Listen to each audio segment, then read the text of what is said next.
অবস্থানে কিংবা অস্তিত্বে কোথাও আমি স্থির হয়ে থাকি না। সতত এগিয়ে চলেছে যে মানব সভ্যতা, আমি একাধারে তারই উত্তরাধিকারী এবং কাণ্ডারি। সতত এগিয়ে চলা সভ্যতায় আমার জন্ম, আর সতত নিজেকে বদলে নূতন করে নেবার সাধনায় আমার জীবন। অনাদি থেকে অনন্ত পর্যন্ত মহাকালের যে অসীম পথের বিস্তার, আমি তারই পথিক।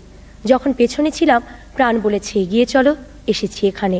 প্রেরণা তাগিদ দিচ্ছে হেথা নয়, অন্য কোথা, অন্য কোথা, অন্য কোনোখানে। অন্তরে বাহিরে তাই নিজেকে বদলে চলেছি নিরন্তর। এই বাইরের আমি নিত্য নব নবরূপে আবিষ্কার করি অন্তরের আমিকে। সেখানে নূতন করে গড়ব বলে অবিরাম ভাঙনের খেলা চলে।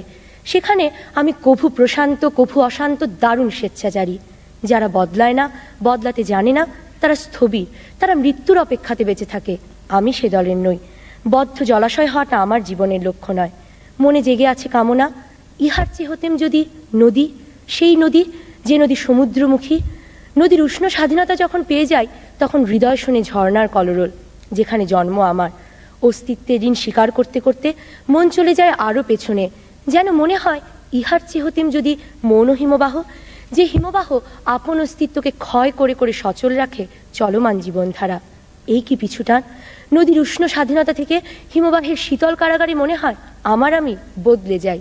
ইহার চেয়ে হতেম যদি কবি, সেই কবি যিনি অকুণ্ঠ উচ্চারণে বলেন, স্বাধীনতা পেয়ে গেলে আমি পরাধীন হতে ভালোবাসি।